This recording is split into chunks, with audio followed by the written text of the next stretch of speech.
Demon Emperor Chapter 548. Ang nakaraan, humingi ng paumanhin si Chupa kay Rahowa. Dahil sa kanyang pagiging mapusok, alam ni Chupa nagpakahirap si Rahowa para sa halamang gamot. Kaya iibigay niya ito sa kanya basta kailangan niyang sagutin si Chupa. Nagpapatuloy. Nabigla na lang si Rahowa sa sinabi ni Chupa dahil hindi pa siya handa at hindi pa sila close. Para sagutin niya ito ng biglaan. Grabe ka naman, Chupa. Masyado kang mabilis. Gusto mo sagutin na kita agad? Ha ha ha ha. Kung ganun, Bini-Bini, ang ibig bang sabihin ng pananahimik mo ay pumapayag ka na? Ano? Anong sinasabi mo? Wala pa akong sinasabing oo. Hindi pa kita sinasagot. Masyado ka namang assuming. Pasensya na, Bini-Bini, pero didiretsuhin na kita. Mayroon ba sa sektor nyo na isang maganda, maputi at makinis? Isa siyang morena. Ang pangalan niya ay si Chu King Ching. Galing din siya sa Luzon, kagaya ko. Nagulat tuloy si Rahowa. Akala niya ay siya na ang gusto ni Chupa. Iba pala ang nilalaman ng puso ni Chupa. Kung ganun, ang tinutukoy mo ay si Batang Sister, King Ching. Siya ang bagong disipulo ni Master. At nanggaling din yun sa Luzon. Baka siya siguro ang tinutukoy mo. Bakit? Kilala mo ba siya? Magkaano-ano kayo? Ex mo ba siya o kabit? Huwag mong masyadong nilalayo ang usapan natin. Kung ganun, kumusta siya? Inaalagaan niyo ba siyang mabuti? Pinapakain sa tamang oras? Ingatan niyo siya dun. Kung hindi, may kakalagyan kayo sa akin. Grabe namang lalaki to. Napakamaalalahanin. Kahit LDR sila ni Batang Sister, siya pa rin ang nilalaman ng isip niya. Si Batang Sister, ang huling disipulo ni Master. Kaya inaalagaan niya itong mabuti. Nasa magandang kalagayan siya at napakalusog niya ngayon. Magaling kung ganun.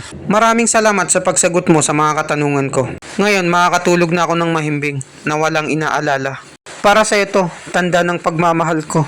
Maraming salamat ulit sa iyo. Ang sampagitang halamang gamot na to ay regalo ko sa iyo. Tanggapin mo na. Napaka-sweet naman niya. Binigyan niya ako ng bulaklak na sampagita para lang sa ilang mga katanungan niya na hindi masyadong importante. Tapos ibinigay niya na lang sa akin to, ang siyam na gradong halamang gamot. Sino ka ba? Bakit bigla ka na lang nagpakita sa akin at ginulong mo ang buhay ko? Anong relasyon niyo ni Batang Sister Sue? Asawa ka ba niya? Boyfriend? O baka naman tatay? Hindi kaya, huwag mong sabihin na sugar daddy ka niya. Hindi mo na problema yon at huwag kang makiosyoso sa relasyon ng iba. Huwag mong pakialaman ang buhay ng iba, Bini-Bini. Tigilan mo na yung kakamarites mo. Hindi mo na kailangan malaman kung sino ako dahil confidential. At maganda, huwag mong ipagsasabi ang pinag-usapan natin sa iba. At huwag mo ring ipagkakalat ang tungkol sa aming dalawa. Natapos na ang usapan natin. Kunin mo na ang halamang gamot at umalis ka na. Ayaw na kitang makita. Anong nangyari sa kanya? Bigla na lang siyang nagbago. Nakuha niya lang ang gusto niya. Iiwan niya na ako sa ere ng basta-basta.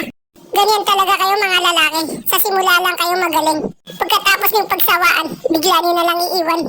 Itigil niyo na yung pinaggagawa niyong kalokohan. Masyado kang pasikat. Dahil lang sa ilang tanong, ibinigay mo na yung siyam na gradong halamang gamot. Isa kang walang kwentang lalaki. Dapat kinuha mo ng pagkakataon para mabihag mo ang chicks na yan. Pero di bali na, mapupunta rin naman yan sa akin sa bandang huli. Dahil lang malakas lang ang may isang salita. Dudurugin ko kayo gamit ang sarili kong lakas. Tingnan natin ngayon kung sinong pipigil sa akin sa pagkuha ko ng halamang gamot na yan. Kaya wag mo nang balakin, napigilan ako, bansot. Masyadong mahangin ang isang ito. Hindi pa niya ako nasusubukan. Palibhasa, hindi siya lumaking mahirap. Pre, dapat alam mo ang limitasyon ng kakayahan mo. Huwag kang masyadong maangas at nagyayabang kung saan-saan. Walang kwentang tapang mo pag wala ka ring ibubuga. Kaya kung ako sa'yo, umuwi ka na lang. Baka masaktan ka pa. Bata, ako pa ngayon ang tinuturuan mo. Bigla-bigla ka na lang nagsasalita ng mga hindi mo alam. Puro ka salita at wala ka sa gawa. Magaling ka lang magbunganga. Kung wala kang lakas na may papakita sa akin, mas magandang tumahimik ka na lang. Masyado ka kasing umiipal dito. Hindi ka naman kasali, nagpapasikat ka lang. Mas malala ata ang sakit mo kaysa dun sa 4 na kambal. Kailangan ka nang dalhin sa mental hospital. Baka mangagat ka pa rito. Nagkakamali ka sa iniisip mo. Matino akong mag-isip. Ikaw siguro ang may sayad dito. At hindi para sa kanila ang sinabi ko kanina. Para sa'yo yun, bobo. Tangina, tinawag mo akong bobo. Ikaw lang ang kauna-unahang tao na tumawag sa akin na bobo. Pati mga magulang ko, ni minsan hindi nila ako tinawag na bobo. Pagsisisihan mo ang pagtawag mo sa akin ng bobo. Isa ka lamang pipitsuging profound stage. Anong magagawa mo sa akin? Wala kang laban.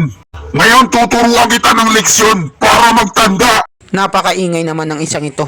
Kailangan ko siyang pakitaan ng mga tinatago kong moves. Sex Isis, Rokugan. Ginamit na ni Chupa ang eye technique ni Gozo ng Jujutsu Kaisen. Napakalakas talaga ni Chupa dahil kaya niyang gamitin ang dalawang pinakamalalakas na eye technique. Ito ang Rokugan ni Gozo at Sharingan ng Uchiha Clan. Nag-ipon si Chupa ng napakaraming course energy sa harap niya. Nasagi ng course energy si ikatlong batang master. Kaya bigla na lang siyang na-outbalance. Imposible to. Napakalakas ng pinakawala niyang course energy. Nagliliyab na ang buong katawan ni Chupa ng course energy. Hindi maaari to. Hindi to totoo. Isa lamang siyang Pro-Con stage na cultivator. Tapos mas malakas siya kaysa sa akin na isang 7 grado na Radiant stage na eksperto. Hindi ito kapanipaniwala. Nilapitan ni Chupa yung 4 na kambal na nakasupot sa lambat. Ito ang Soul Spider Net. Gawa ito sa espiritu ng mga hayop. Tinatarget nito ang mga kaluluwa ng tao. Ang mga bansot na to, inaasahan ko talagang mauhuli sila. Ha ha ha ha ha.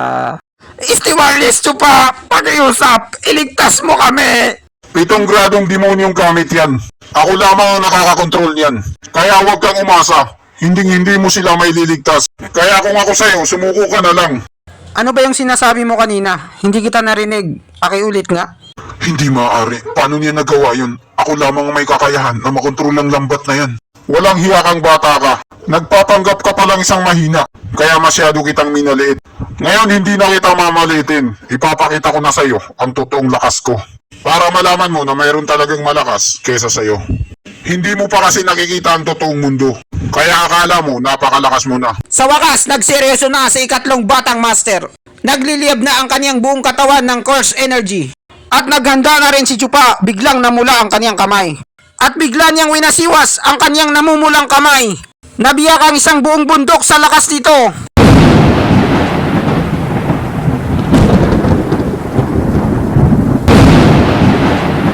Nagdulot ito ng matinding paglindol at pagguho ng mga lupa.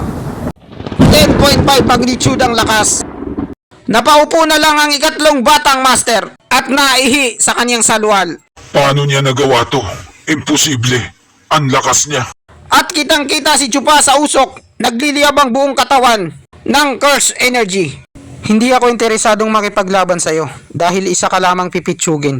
Kayang-kaya kitang tirisin gamit lang ang aking daliri. Pero ito ang pakakatandaan mo, huwag mong kakalimutan. Hindi ako anak ni si Huyu. Mas pogi ako sa kanya at mas malakas. Huwag kang magkakalat ng fake news sa social media na anak niya ako. At mayabang talaga ako dahil may pagyayabang ako. Malakas ako at may tira pa. Subukan mong lumagpas sa linyang to. Kahit kaninong anak ka pa, sisiguraduhin ko na lilipad ang ulo mo. Kahit hari ka pa ng yabang, bakit mo pinatay ang isang membro ng Demon Soul Secto? Nang hamon ka ba ng away? Gusto mong magdigmahan ang dalawang sekto natin? Bale, gusto mong magkwento, pero wala namang maniniwala.